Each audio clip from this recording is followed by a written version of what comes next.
Making pancakes, making bacon pancakes. Take some bacon and I'll put it in a pancake. Bacon pancakes, that's what it's gonna make. Bacon pancakes. Making pancakes, making bacon pancakes. Take some bacon and I'll put it in a pancake. Free America. This is Uncle Sam with music and the truth until dawn. Right now, I got a few words for some of our brothers and sisters in the occupied zone. The chair is against the wall. The chair is against the wall. John has a long mustache. John has a long mustache. It's 12 o'clock, Americans, another day closer to victory. And for all of you out there on or behind the lines, this is your song. And welcome everybody to our daily gun show. Come to you live twice a day, once at noon and once at midnight, and that's where we're at right now, having a discussion, a conversation about guns. We did it at midnight Eastern for about an hour. Got a bunch of people jumping in today from all across the country. We've got Cycle jumping in from Connecticut. Thanks for joining. He's muted. So we got Gizzard jumping in from Kansas. Thanks for jumping in. Thank you for the invite, sir. You bet. Oh, okay. So Cycle's doing something. I see that now. Patriot jumping in from Michigan. Thanks for joining. Yeah, thanks for the invite. You bet. What's next there? The bacon is Woods from Washington. Thanks for jumping in. Thanks for the invite. You bet. Got Taters also from Michigan because, you know, people from Michigan, they like to have help. Yeah, hey, what's up? Yep. Gotta have my backup. Maggie's also from Michigan, but he didn't feel like showing up. I guess he did a show earlier and then ditched us. And then we got Snob jumping in from Oklahoma. Thanks for joining. Yep, thanks for the invite. I don't know if there's anybody else out there that wants to join in. You're welcome. Let us know on the gun channel side. Today's Every Second Matters. So traditionally, since I think November, it's a little bit before that. Sometime at the mid or end of third quarter of, let's say, of 2013, we started to see the decline in enthusiasm for advocacy because we had started to make wins. Obama came out after the situation in Sandy Hook and suggested 23 executive actions as a way to immediately imply infringements as a reaction to that. And he had met with such resistance from everyone, from the bottom up, not just a couple of politicians or not just a couple of celebrities, because we don't have celebrities like that, but instead he met resistance from every level. And that meant, you know, the legislative branch, because we started initiatives from the branches themselves like ATF and FBI and stuff because of the campaigns that happened there. And then, of course, social media exists now, so it'd be difficult for their political strategists to not look out and see the flood of reaction content that was created, video, blogs, podcasts, radio, and old-fashioned television even.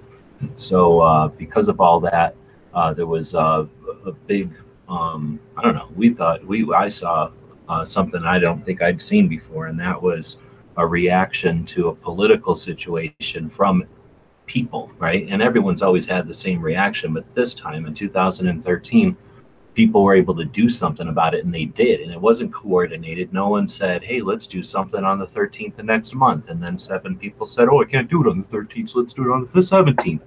And then it got into a big debate, and on the 23rd, something eventually happened.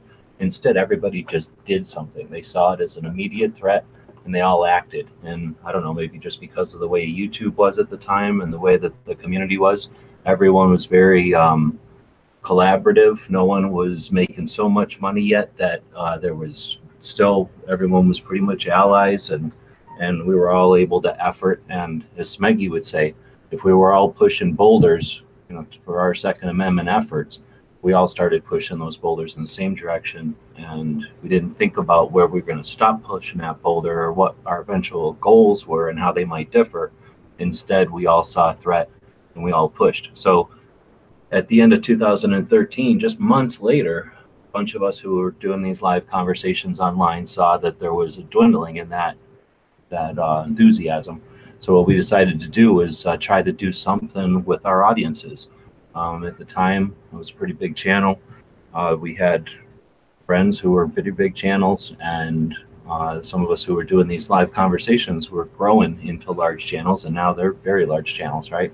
So we knew that we were building audiences, and not all of them are building audiences to sell audiences a bunch of shit, or to get famous or to feed ego. A lot of people build audiences so that we have pipelines, so that we have methods of communication for when it's necessary for stuff like what happened in 12 and then 13. So we said, hey, how are we going to keep these conversations going? How are we going to keep those channels alive so that when this comes again, not if, right? We're not stupid. When this comes again, and it's came many times since, we have ways to communicate. And we have ways to disseminate information that's valid and to scrutinize what we're hearing and to, combine our efforts and to focus, together.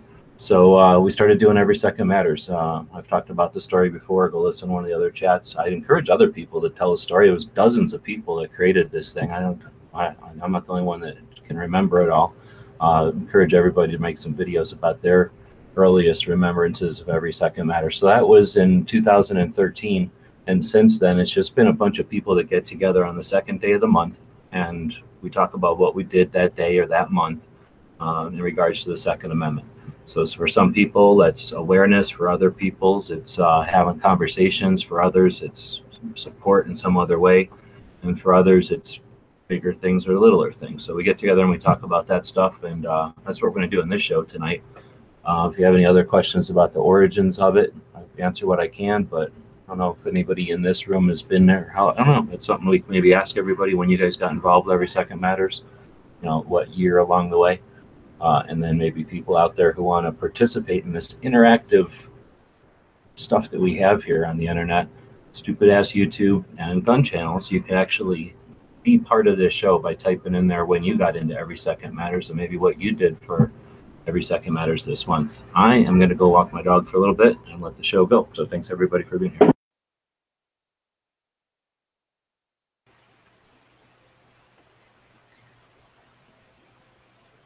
Seriously, just dead air now? We dead air? Oh, okay. Well, I'm back. So I'm not really so much an Every Second Matters guy, but Every Second Matters is what it was one of the things that started me doing the 2A advocacy. And a lot of you guys are aware, maybe some of the people in the audience aren't aware that I frequently, every time we have a legislative session and they put gun bills on the table, I'm up at the Capitol spending hours and hours and hours of my time waiting for a chance to submit testimony. Generally, I submit written testimony and then I go anyway. I usually submit testimony a week or two ahead of time, and then I go and to the actual hearing and I testify in person. And most of the time it's only 3 minutes. The last time I testified, they grilled me for 30 minutes, which I thought was really a lot of fun. It was frightening and exciting all at the same time. But I had all my ducks in order, and that's what counted. So that was pretty interesting stuff.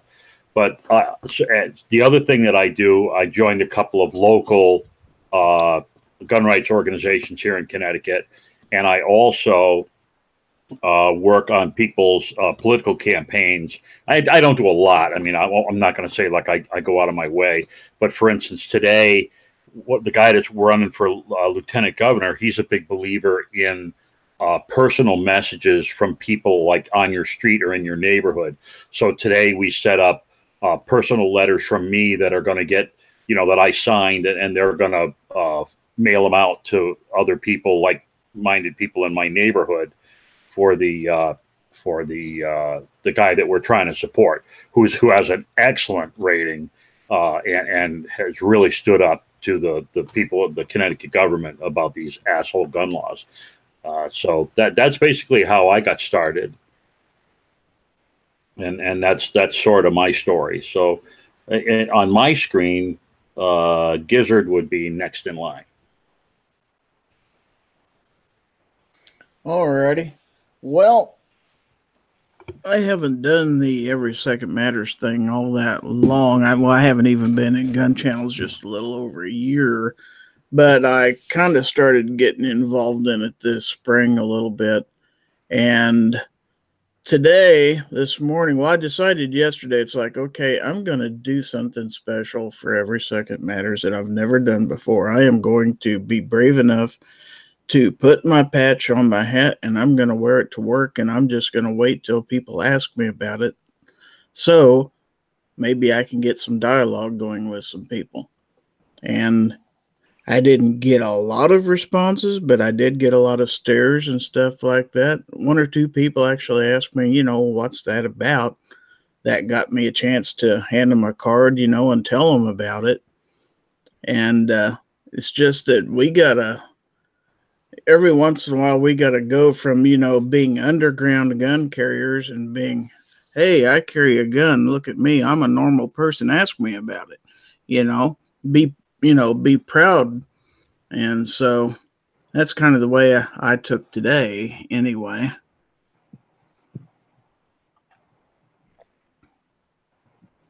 And I can't tell who's next. Cool. And part of that is I'm not an open carry kind of guy typically. But I know guys like Yankee, he open carries on the second of the month. A lot of the places I go, that would really be sort of inappropriate. Not illegal, but probably not real good.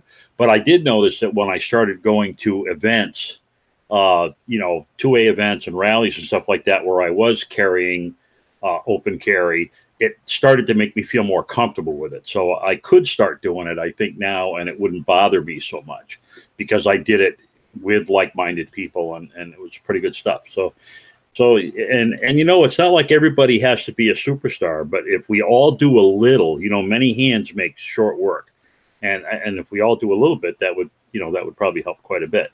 So the next guy on my list would be Patriot in the Dark.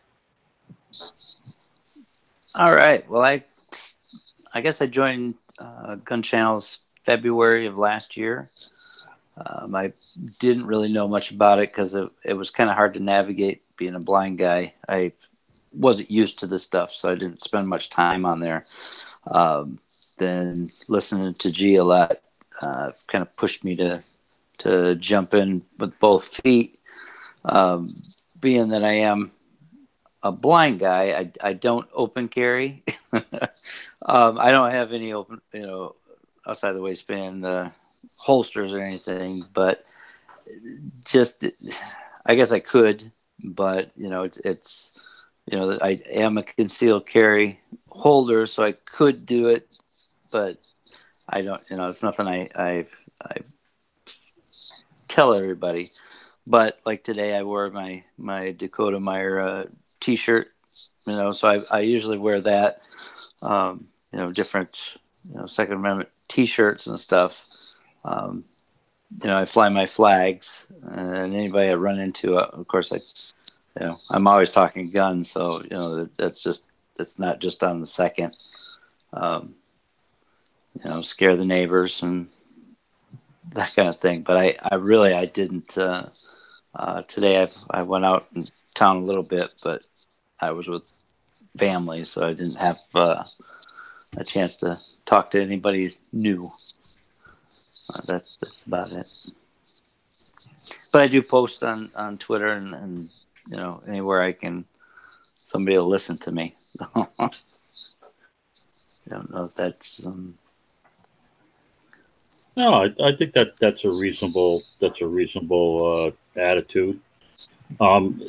You said a Dakota something shirt. I didn't quite catch that. The Medal of Honor winner there, Dakota Meyer. Is it Meyer or Myers? I can't read it. It's cool. One of his quotes on the front, and it's never outgunned on the back. So it's usually some, an AK-47 or some kind of firearm on my shirt on, those days. But cool. So you're getting the message out one way or the other. Yeah, because you see a guy with a white cane walking by, and he's got an AK on the back of his shirt, or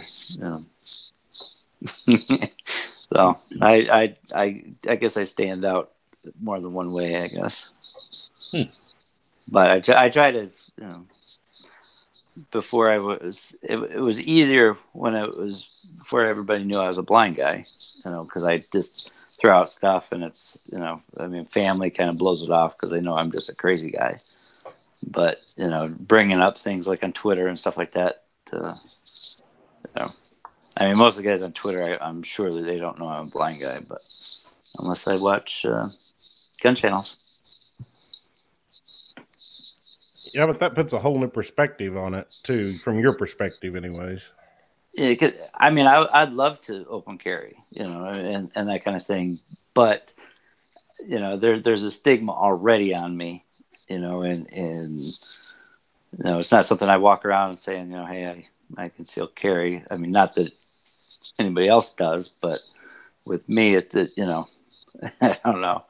It's kind of awkward because most visually impaired that are concealed carriers, they don't, it's nothing you broadcast. I mean, yeah, we can say, yeah, we go to the range, we shoot a lot, we do, the Second Amendment stuff, but not, the concealed carry stuff, because that, even gun guys kind of shudder at that thought sometimes. Well, but that's I hate to say it, but that's like, you're like one of the category of people that needs concealed carry the most. Yeah. Right? The whole object of the game is to help you out in case you get into the real weeds. So, having something, a little backup concealed there, that's not such a bad thing. Well, it's like this. When you know that someone can't, then that is an advantage for the bad guy. But when there's no restriction against someone who's visually impaired from defending themselves, and the bad guys know that, they're not dumb, then that prevents crime in the first place, hopefully. Yeah. That was one of the ways I explained it when on Midnight's chat was, if you have an older person that's walking with a cane possibly, or a middle-aged, man or woman that's, physically fit, whatever, and then you got, anybody walking with a white cane, who's the bad guy gonna, try to mess with? So obviously, it's obvious to me, but No, it makes a lot of sense. I always like to suggest that the NFA should not apply to anyone with a physical disability, so that way you're not restricted to have to use something that has a interface that might not be useful or comfortable or appropriate. So in other words, if you could have a cane that could provide a lethal get off of me, like a palm pistol or like any of the little poker guns from back in the olden days that the NFA makes definitely difficult to obtain and expensive, just like stuff for like a permit, like a vehicle permit or something. There's vehicle rules that apply to everybody, and then there's different vehicle rules that apply to people with that are differently able. They can have different types of steering wheels and different types of controls and things that wouldn't normally be available. So I think the same should apply to personal protection and just recreation. If there's something that would be easier, like a short rifle or something that doesn't suppressors. Suppressors, exactly. All those things should be available via the ADA. So, Patriot, you say some people kind of look down on you because you conceal carry? It's not really that. It's just I'd say, well, I can't say 90% now because, all the people that have listened to the chats have been on. But most people know I don't know that I conceal carry. Just because, being at family functions, family members do, and, I get enough grief from some of them. But as far as, like people around town or whatever, there's the only guys that really know that I have a concealed carry is obviously the gun shops that, I purchased from or something, because they see my license in that. But, just the average people, neighbors, that kind of thing is nothing I talk about. They know I probably shoot, but as far as the concealed carry, it's not anything I've ever spoke to many people about, I guess. Yeah, you don't publicize it. You know, I mean, Yeah. it's you know, I guess, you know, for a sighted person, it's not a big deal. You know, I mean, yeah, I carry, you know, but you don't tell everybody. But you know, it's probably known to more people than, you know, who I've told. You know, my family members know, and you know, friends, and all you guys know. Cool. I think Okay. it's great. So, Yeah. So PNW, you're up next. I'm kind of in my infancy in my advocacy, but I'm getting better at it because I've only been on gun channels a few months here, and it's been a really great thing to be part of this community.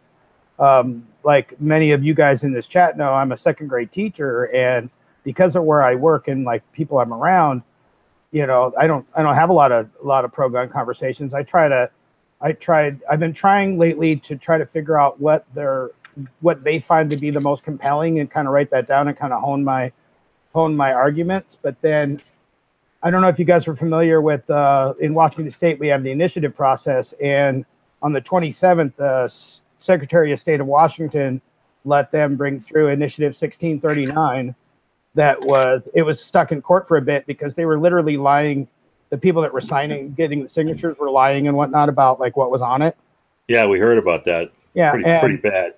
And she had some constitutional problems with it, but then she ended up letting it be on the ballot.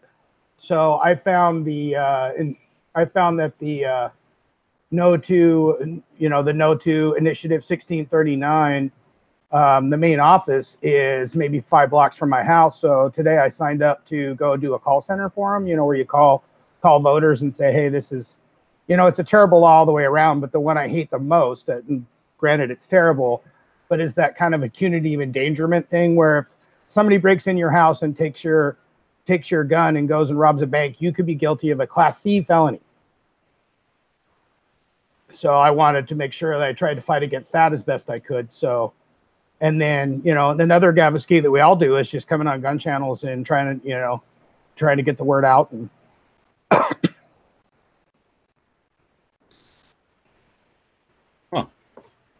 Well, it's funny because no one ever says if a guy steals your car and then runs over somebody, you know, you're responsible for them stealing your car.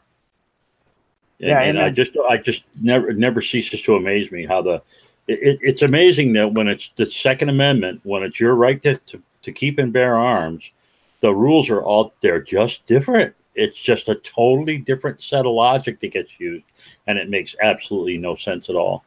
Yeah, and the NRA tried to sue for the title because the title of it's like safe schools, or you know, and you know, I can see a lot of people reading it and going, "Well, I'm for safe schools," and if they don't read the whole thing, then they don't realize what they've just signed off on.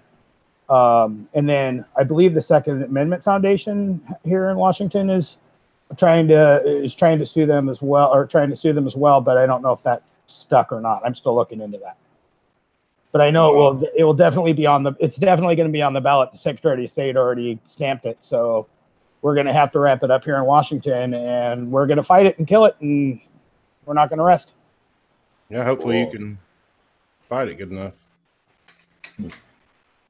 So we got a couple of things to talk about there, but Cycle mentioned the comparison to cars or whatever, and then you know why the I guess summarize, like if there's a crime that involved a car, people don't say where did they get the car, what kind of car was it, or you know, how many cylinders did that car have. I think that's all public. That public perception or that whatever is all culture, right? That's all because for the longest time the information was fed to us from media sources, and if they chose to emphasize that aspect, then that's the aspect that got emphasized. And for a long time, whatever reasons, I guess because guns are a big part of our culture or whatever, we've allowed that to happen. But I don't think that's something that we have to let happen. Nobody lets anything happen, especially in our country. You know, we're the country that stops things from just happening. We question tradition. So if this is something that's bugging us and we can see it as being an issue, then I think that's something that we can effort towards changing. What I'm talking about is just the perception of guns and culture. And that's one of the things I try to encourage people to do by picking up cameras and just, do whatever you do. Enjoy whatever your recreational activities or your sporting activities or your hunting or whatever it is about guns that you like, along with all the other stuff you like.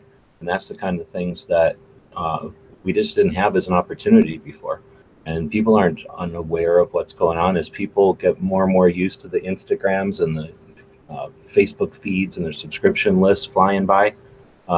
They're, getting information in lots of different ways very quickly. So I think all these efforts are valuable, and that's how we're defeating some of this stuff. It's not a no-brainer. It's not a given that when something happens, they're able to exploit it and turn it into more laws or more infringements or anything. Well, that's how we're going to win this battle, is normalizing gun ownership versus, like it was 50 years ago to what it is today. Exactly. And that's the best part, is that we don't even have to do something unheard of or unprecedented. We just have to remove some of the stuff that they've put up.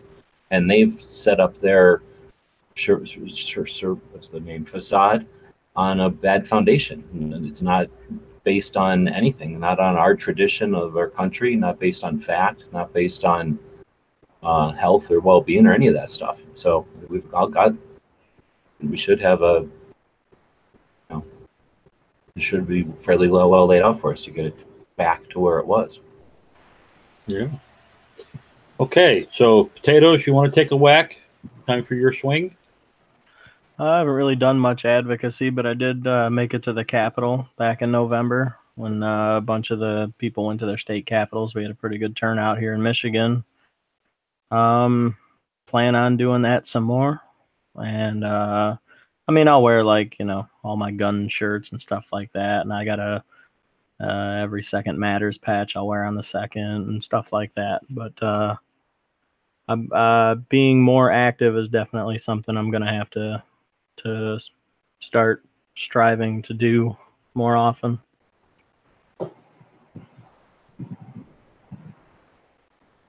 Like I said before, even the small stuff, for a long time, we were totally underground, man. You would not wear a Pro 2A shirt out in public because people would be harassing you or ostracizing you or whatever. And I think that even doing stuff like that, again, it brings back that normalcy. You want to wear a Grand Funk Railroad T-shirt. Well, I want to wear a 2A T-shirt, and there shouldn't be any difference in that. And the more people that get out there, it's the little things, I think, that add up. If a lot of people do a little thing, it just all adds up and makes it a lot easier for us to get the message across and start normalizing some of this crap. Yeah, and I've noticed that since I started wearing, like Pro 2A shirts that are, they're not just out there in your face stuff, just little stuff. A lot more people, say, hey, I like your shirt or know what it means and stuff than what you even would think. And we're gonna go to you next anyway, but don't you think that makes you feel better, like you're not all alone and behind a wall all on your, people, the average Joe is pretty much the average Joe, and he's pretty much for guns, and he may not own them, but he doesn't care if other people own them. Responsible gun ownership, people just don't worry. The thing that I find is most people, it's just not that high on their list. Amen. The only time it's high on their list is when the media is just ramming it down their throats and in their ear holes, and that's when people get all whacked out about it. But that quiet, hey, there's a shirt, hey, there's a stick, like on the back of my van. I've got all the stickers on the back of my van. A lot of people say, oh, don't put them on there. The police, your car will get keyed in parking lots and stuff like that. And that's why you drive really old, shitty cars. But but that's one of the reasons I do it, is because whenever I pull into a parking lot, people know there's at least one guy there that's probably well armed. Yeah. So you want to talk about any other stuff that you're up to or thinking about doing there, Snub? Well, I'm not real activist. I don't go you know, I email my senators and all that, but one of the best things I think I do is, you know, let my son bring a lot of his friends out to shoot and stuff and just try to get new people shooting or the younger generation involved. I think that's where we're going to win this at. Amen. Corrupt the youth. That's it. That's how you get them. Corrupt the youth. Yeah, when you let a kid that's never shot an AR come out and, you know, just blow through 30 rounds in a few seconds, they just have a huge smile on their face. And that kid's not going to be afraid of guns. No. And he's not going to be manipulated as easily by someone who tells him what they're like or what the people that would own a gun are like. But exactly. When you see this guy on the news saying, you know, this AR kicks so hard and all this, and then they shoot it, like, really? That's all? Or they try to suggest that it can go through an X-ray. Yeah. With Clover's Wednesday chats with the youth, I think those are excellent. There's a theme that's been going through, and I kind of jumped on it. All the girls have been liking this Tiffany blue, right? Tiffany blue doesn't mean anything to me. I don't really know what actual color that is. I showed my daughter that color today, and that's her favorite color. Her room's actually painted that color. So I think I have an in now. So hopefully my daughter will jump onto the bandwagon or whatever you call it. So I'm turning on my camera. This is, I know you can't see it, but this is my daughter's little Ruger that I Cerakoted Tiffany blue, and she just loves it. Yeah, that's awesome. Sweet. Yeah, I love Clover Show for I think I mention it every time on gun channels that like the last couple that he's done, empowering young ladies. The data behind those young girls and any sports, particularly shooting sports, how their lives are going to change over time is going to be exponentially better. They're going to go through their life feeling empowered. Oh yeah, and I think Clover Show's great. The youth shooting. Then how does he explain not having a Thursday show this week? I don't know what the deal with that was. So, hey, life, what happens to you when you're making other plans? You know, that's what goes on. I'm not saying that Clover now hates the Second Amendment. I'm just going every second matters.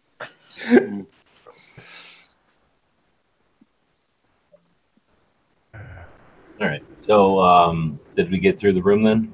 Yeah, we're all set. We went around the room. We got 32 people out there, and we appreciate the people watching. It is always an effort in the new media. So having a conversation isn't tuning in and watching other people talk.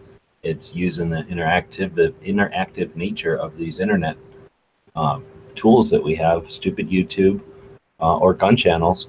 And I'm on Instagram right now. So there's a bunch of people that watch on Instagram. They click the effing wave button and then move on. So, you know, you can actually type in there and ask a question, and then we could relay that to the room, and you could actually affect the conversation that's happening for the, 30-something people that are watching this live. I don't know how many people are on Instagram watching it live. And then, there may be hundreds that'll watch it after. And then we don't even know, I guess, it's not paying much attention, how many are going to be listening to it. But we, are trying to utilize the interactive. Sorry, I'm distracted. It looks like Instagram's about to die over here. My phone's about to lose battery.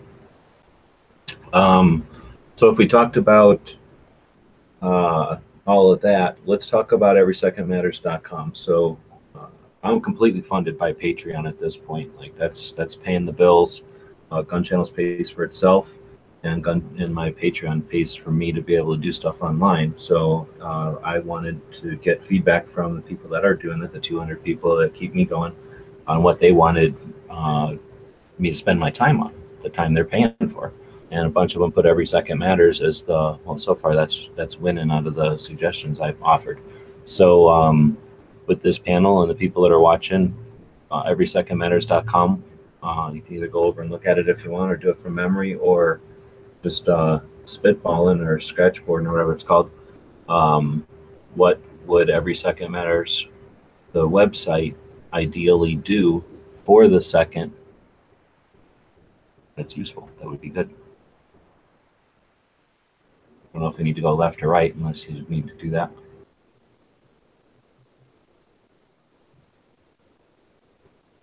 or maybe we can go left to right, or else nobody gives a shit. Lim is asking, how do you upload on Gunstreamer? I don't know how to do it on the app because I've downloaded the app, but I haven't logged into the app yet. I just don't do Gunstreamer on my phone. I don't do video stuff on my phone, I should say. But upload to Gunstreamer. It's from the web. Yeah, you can't do it on the You app. have to do it off the website. Oh. That app is just a watch.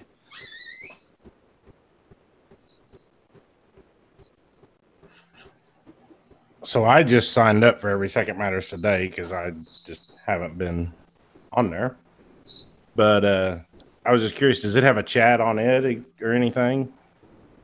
No, it's the structure is the same framework or the same software that Every Second or that Gun Channels is built on. So it's basically the same kind of platform that you could build into almost anything, like a real estate platform, a Craigslist, whatever you call Gun Channels. If I wanted to build it into a video hosting platform, I could. So it's just a structure, right?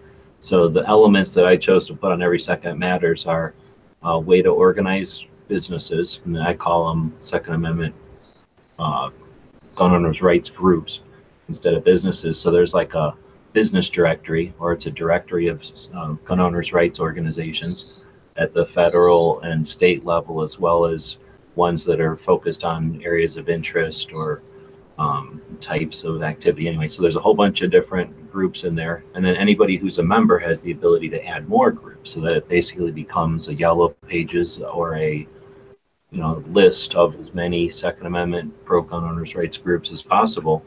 And then it has things very much like Gun Channels, like a channel would have on Gun Channels. You can post pictures for those groups. More importantly, you can post events. So if those groups are doing something, you can post the event there on Gun Channels to help amplify it. You can post videos, I guess, but updates and notes and things. So there's all kinds of things you can do once you've created one of those groups up there. In addition to that, we have a wiki for the various laws that already exist, as well as in that wiki area for bills and things that are some of the White House petitions and stuff that have been, important or at least focused on. So basically a way like a Wikipedia type of a situation where you can list all the various laws that exist or being voted on and track them, and people can post notes there and have discussions about them and basically add to knowledge instead of having to try to seek it out and find it on news sources every time somebody's looking for it. I think that's about the most of it. We have a place for groups and we have a place for that information. Well, I guess there's two other big things. One would be the events area. So like I mentioned, those groups are going to be doing stuff, right? Those groups have meetings, or they have calls to action, whatever it might be. So we have the events, the calendar for those groups as one of the main tabs or one of the main elements on Every Second Matters. And then I guess the last thing is we have another, I don't know if you want to call it like a wiki, but basically an area for each state, so that anybody who's an active in whatever state for whatever reason can just post whatever is important for that state. So our goal with Every Second Matters is to create a website that allows us to amplify any effort that's going on out there. I'll dig into that in a minute. So we want to amplify existing efforts, right? We don't want to just create something new. We're really just trying to amplify what's already being done. We also want to archive it. So there's things that go out and archive the entire internet, and that's great. But unless you're familiar with those, and unless you're able to dig through them and understand what you're looking at carbon copy. You're looking at pictures of the old internet. So unless you're willing to navigate old websites and you're fluent in that, that could be a little bit difficult. So what we've created with Every Second Matters is a place to archive two-way information. Anybody can mute if they want.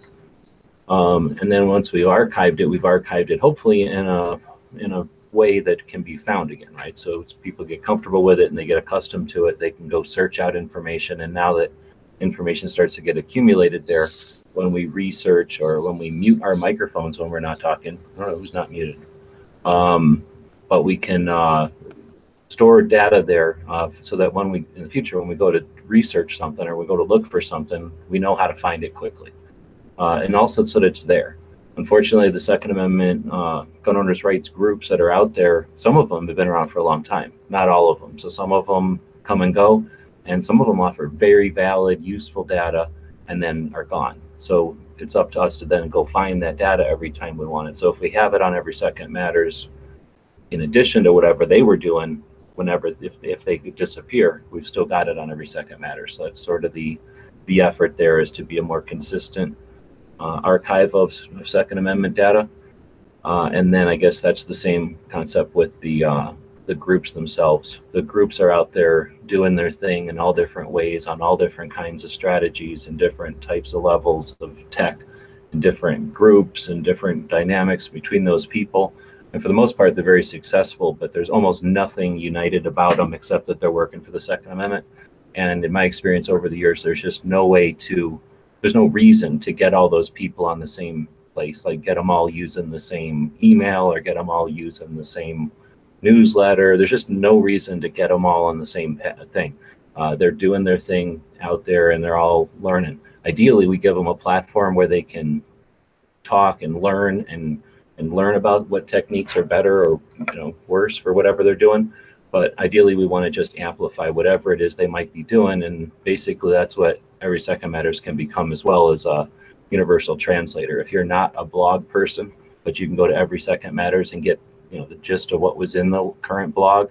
If you're not a video person, you don't have time to watch a 15-minute video, but you can go to Every Second Matters and read a description of a couple of videos. That's what it's for, is to give people a place to find all the information, and again, a familiar layout, so that no matter where it came from and how that information, what the infographic might have looked like, or how well or how poorly they might be sending out information from some local group, or some of the federal groups send out just garbage. National level groups doesn't mean they're putting out easy to read newsletters or anything.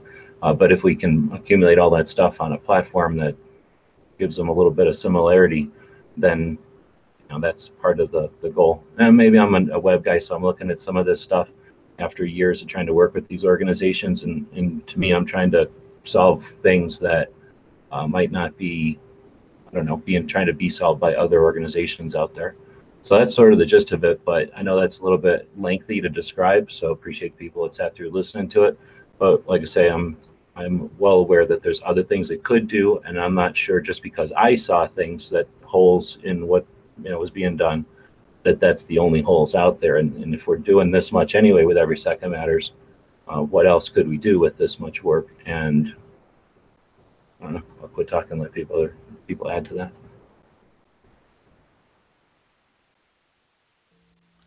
So I think I misspoke. I didn't merely mean chat. As basically, it's like a forum based or social media based almost, I guess. There's the wiki is more like, I guess you could call it a forum. It's like threads, I guess, and then you can leave something there. However, because it's not a community that's like a daily used community, it's not a forum in the way that there's conversations going on. It's more like a bulletin board, I guess. So people end up using it more to throw data down. Not very many people have been using it to chatter about it. But okay, how it's laid out, it's very forum-like, I imagine. Yeah, the bulletin board thing makes sense. I understand you now.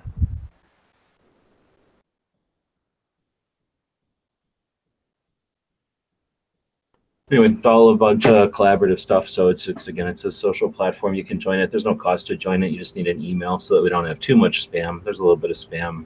Night Strike and a couple other people have admin rights over there to help. When they go over there and see spam, they can delete it. But otherwise, there's nothing to join. I just eat all the server costs and everything. And whenever we first built it, I think I put all that on a credit card, but I don't get too much in that. The patches are the only things we really sell. They're 2 inches by 3 inches or something, so the standard size of a piece of Velcro for like a hat or like your arm or something, or maybe on a bag.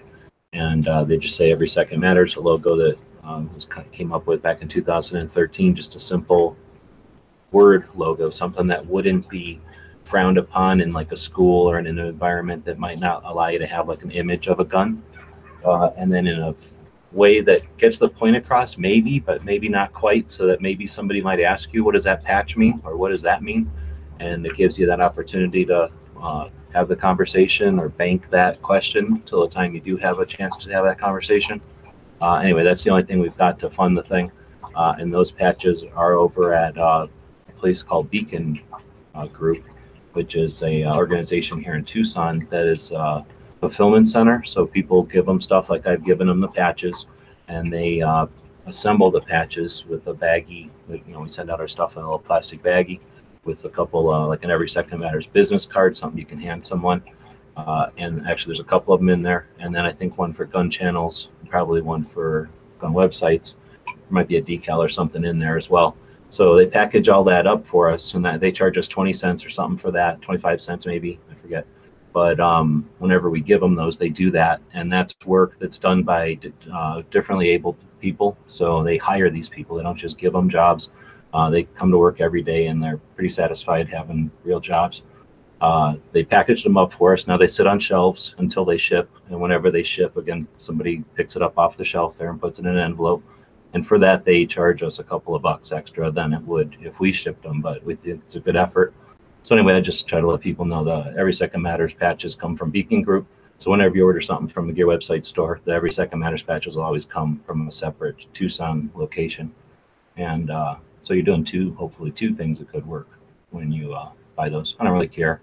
Like I say, it's not that much for the hosting, but yeah, it would be great if we sold, I don't know, a lot of those patches every month, but it's not really a money-making thing, but it is a collaborative effort. We definitely need human beings, because I don't have some sort of ability to code the internet so that it just all happens automatically. If I could, you know, I've already done it and we wouldn't even be having this conversation. But I can build platforms that are communities, and I can build things that allow individuals to collaborate, right? So that a whole bunch of people in every single state can start filling that thing up with all the efforts of your various organizations. And then the organizations can do their thing, knowing that it gets amplified on a place like Every Second Matters. Lazy people with a bunch of money and little time can go to Every Second Matters and get the concentrate of what's going on out there. And if that actually got rolling the way it's supposed to, we would have a bunch of people who are familiar with the system and get comfortable with using it.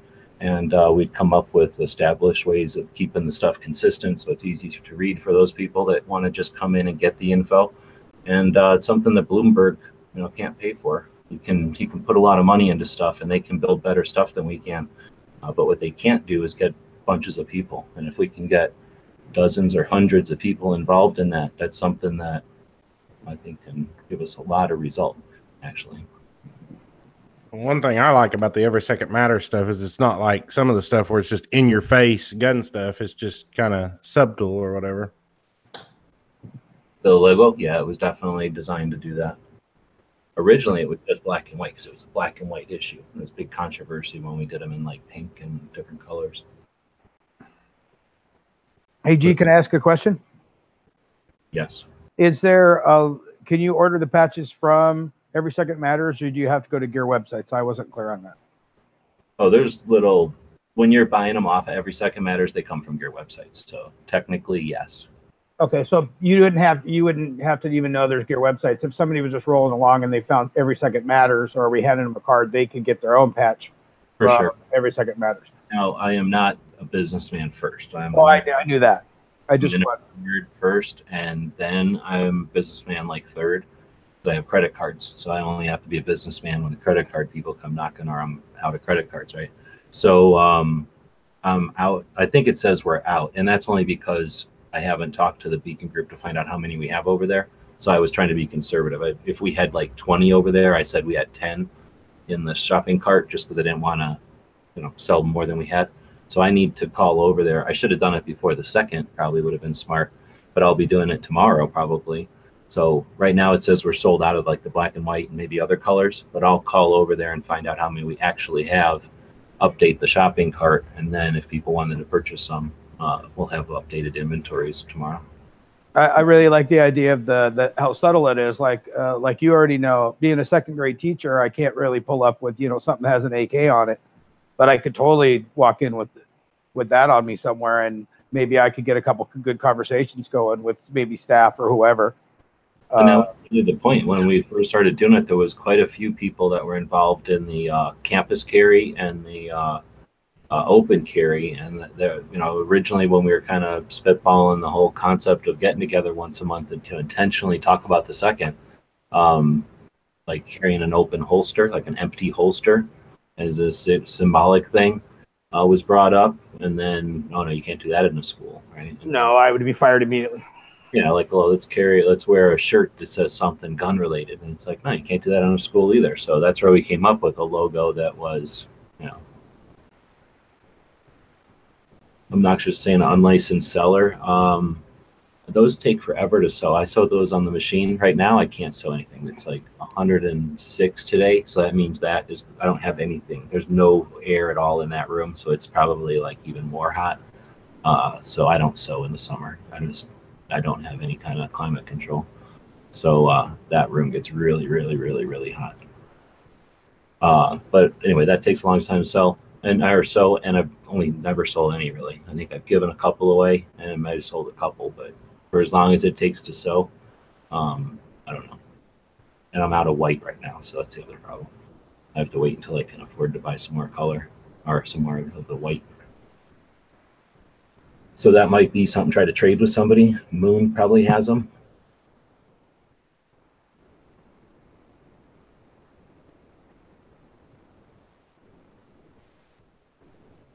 Real Palisani has to jump out, but sold his first guns as an FFL to first-time carrier. Right on.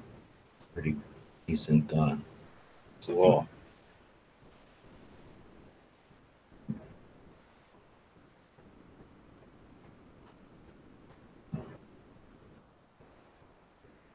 right. Well, so if you do have ideas for how to make internet stuff that would accomplish some of the goals we're trying to do here, let us know. Every once in a while we get people that are interested in helping out. So if you're interested in helping out, let me know. We've got, like I say, a platform over there that really just needs human beings to start moving stuff around. And once you've got a system, right, once there is some sort of an established procedure, then other people can jump in and follow the procedure for their states. We're going to be efforting with the Early Watch crew and the Early Watch Nation, which is a bunch of people that basically have the same goals to be aware of what's going on in their physical location, and then systematically or periodically get together and accumulate that information somewhere. And these kind of little efforts are not only useful for all the stuff we've already talked about, just as individuals, you people listening, 34 people now and hundreds of people later, how effective are you? So if you're fumbling around on the computer, why? I mean, would you fumble around with a pencil and let your handwriting be poor? That would give you a bad impression, right? So get somebody to improve your skills, and there's nothing. The only reason you're not improving your skills is because you don't want to. So this is hopefully some encouragement to improve these skills. These tools are made for 14-year-old girls. They're not difficult to figure out, and once you figure out a few of them, you figure out they're all basically the same. They just move where the buttons are most of the time. But some of this is just to get some exercise. If you're picking up stuff, you're figuring out how news feeds work, how readers work, or what those things are called, where you, those things called aggregators, where you can do little apps and you can do little routines on some of these social media platforms that'll go pull the information on a hashtag or a topic. And by figuring out how that works for something like Every Second Matters, maybe you can figure it out how to do it for some cancer thing you care about, or some guitar that's not being sold anymore, or some band that you want to hear play again. So these are skills that hopefully are useful for you in all kinds of things. And consider this practice, the same way you practice with your rifle. God forbid we ever have to use our fucking rifles for what we have them for. Hopefully you went to the range and figured out how to be good at it. You're not just going to die 2 seconds after we really need them, right? So with this internet stuff, it's just another skill as a patriot. That's why we call it Minuteman University. Learn this stuff so that you're more and more useful as a electronic patriot. This was all, which we don't have a choice anymore. This is how we affect change.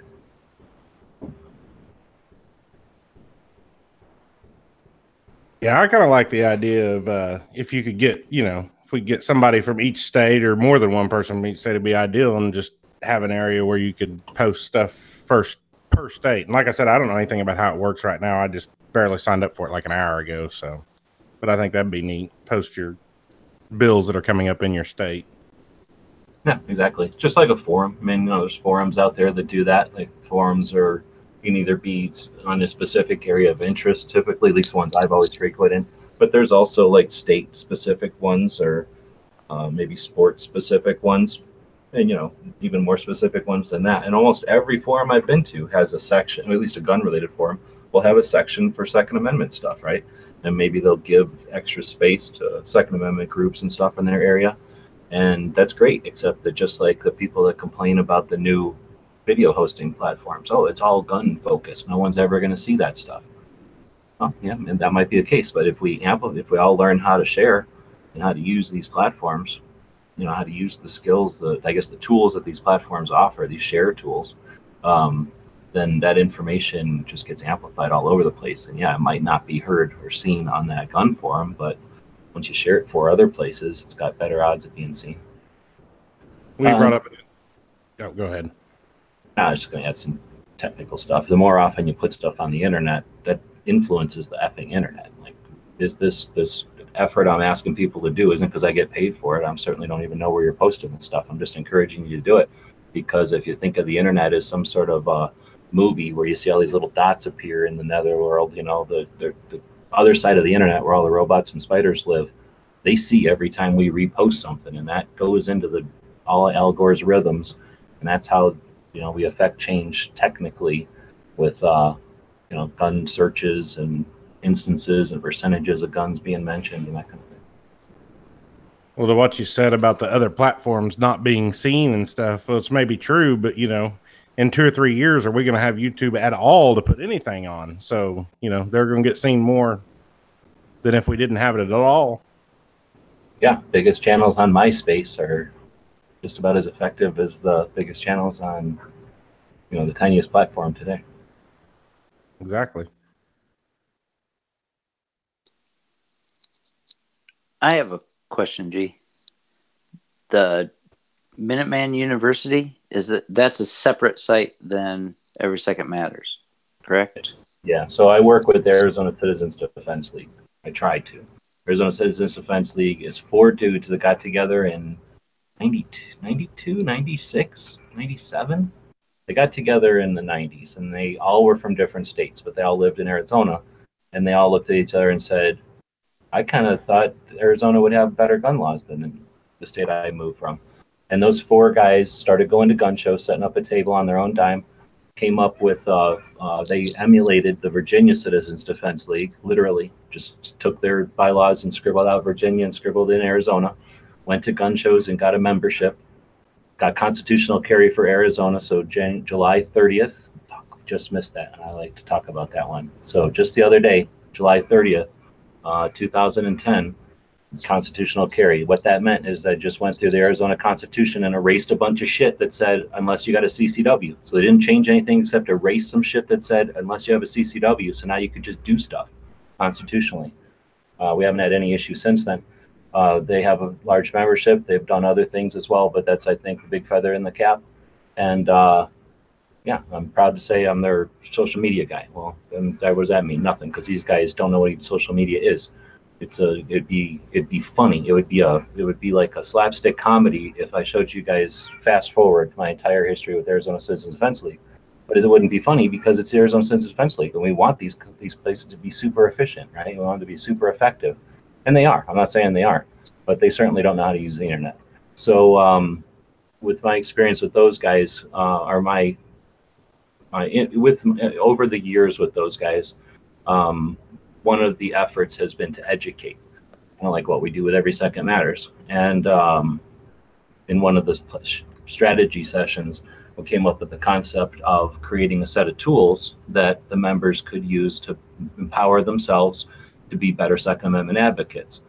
And I came up with the idea, or I think a couple of us came up with the idea of Minuteman University. Actually, I bought about 7 domains that have different plays on that, but I think Minuteman University was the coolest.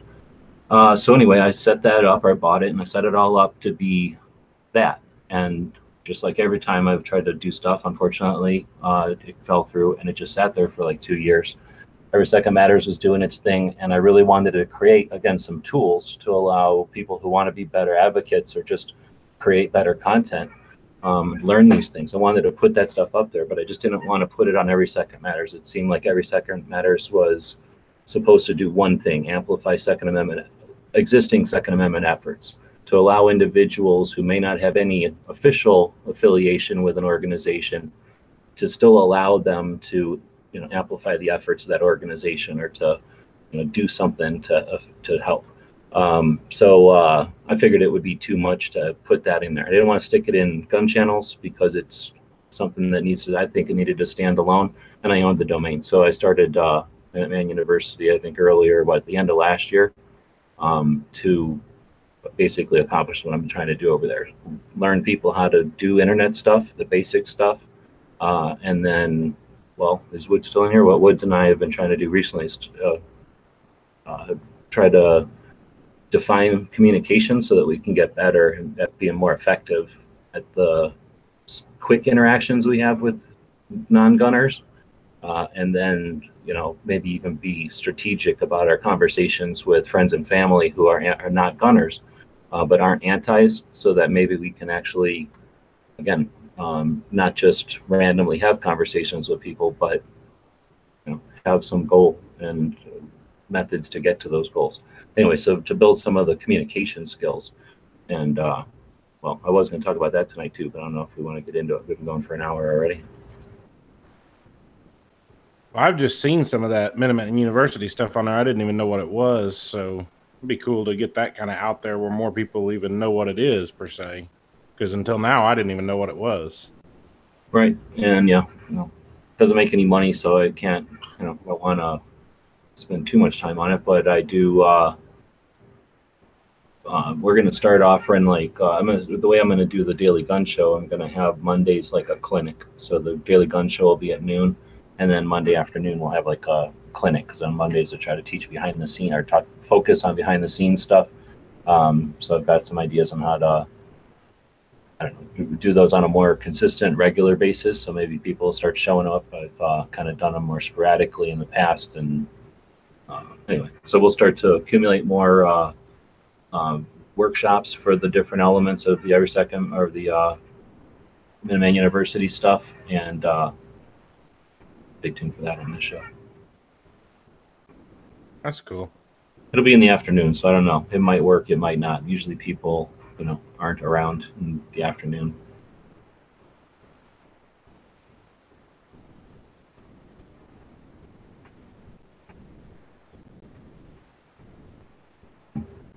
I'm looking forward to more work on our communication there, G. Sorry I couldn't make it today. That internet thing just messed me up. No worries. I sold a gun like 3 years ago, and now I'm finally able to transfer it, and that's what I've been trying to figure out this whole week. And then, of course, the one time the guy could do it, when I said, hey, when can you do it? He's like, oh, how about Thursday at 2 when we were going to do our thing? So I'm like, yeah, I didn't want to not do it, because that was the one time he said yeah. And then, of course, I went over there and I sat there for 40 minutes. He's like, he got there at 3:40. Said after 2. I'm like, yeah, okay. I got there at 2:20. I thought you meant after 2, not old day. Not before 3. Yeah, or like before 5 or something. Well, I like the idea that if we just picked a time that would be good for you and me every couple of weeks, and just, if we were consistent with it, then people would probably want to be part of it more. Yeah, we'll just start doing it on Mondays on this show, on the midnight one, if you're going to be available on the next couple of ones. Like I said, I want to do that kind of stuff on Mondays anyway, on the Daily Gun Show. And because I figure people that are watching this show, they're going to have a little bit of it crammed down their throat. People that, when you stick it all separate, then they can just choose to not watch it. So got to cram it down every once in a while. Yeah, I can make Mondays. When school starts up, it'll be a little harder, but I could definitely do the next couple. You'll just have to call in sick on Tuesdays. They won't mind. Yeah, kids don't need to learn anything. Just set up a movie. We'll just get a robot. It's robot, not robot. All right. Well, I'm yawning, and Not well. Actually, there is some stuff happening on the gun channel side. It looks like Zero jumped in. So a bunch of people saying hello, and just talking about Al Gore on the other side. So that's with that. We'll wrap it up. It's been about an hour. I want to thank everybody for jumping in and being patient with the format of the Daily Gun Show. But I really appreciate people jumping in, having a good Every Second Matters show. There was a couple other ones today. Smeggy did one. His like legislative update where he kind of summarized everything he was aware of. And I'm not sure if anybody else did anything. I saw quite a bit of stuff on Instagram though. Yeah, there was a lot on Instagram. I'm waiting for my phone to restart here. I guess it shut off when I was doing the Instagram live stuff before. But anybody got a quote for the end of today? Always have a quote. All right. So, here's today's quote. The ruling class doesn't care about public safety. Having made it very difficult for states and localities to police themselves, having left ordinary citizens with no choice but to protect themselves as best they can, they now try to take our guns away. In fact, they blame us and our guns for crime. This is so wrong that it cannot be an honest mistake. And that was written by Senator Malcolm Wallop, one of our federal senators. From Connecticut? It wasn't from Connecticut. You'd never hear a Connecticut guy talking like that. I'm not sure which state he's from, but he was a senator. I don't know how old the quote is. Well, I asked for a quote before I figured out if anybody's going to do anything live after this. Is there going to be a live show? Yeah. Everybody's looking at taters. He left though. Did he leave? Yeah, he did. He left and didn't even tell us bye. Huh. Well, I see him out there. He's green, but anyway. So we'll see if anybody does just got kicked off. Yeah. Dead Horse might. I don't see him out there. Well, anyway. So maybe something will happen. Maybe something will happen in the morning. More than likely, the evening shows will still happen over on Gun Channels in the afternoon tomorrow. And Knives will be there doing his open format live show. Anybody wants to jump in all during the day, Knives is there. So with that, we will all see you all next time. Guys and gals of gunwebsites.com encourage you to take a CCW class every year, practice at least once a month, and carry every day. Thanks for watching gunwebsites.com. The guys and gals of gunwebsites.com encourage you to take a CCW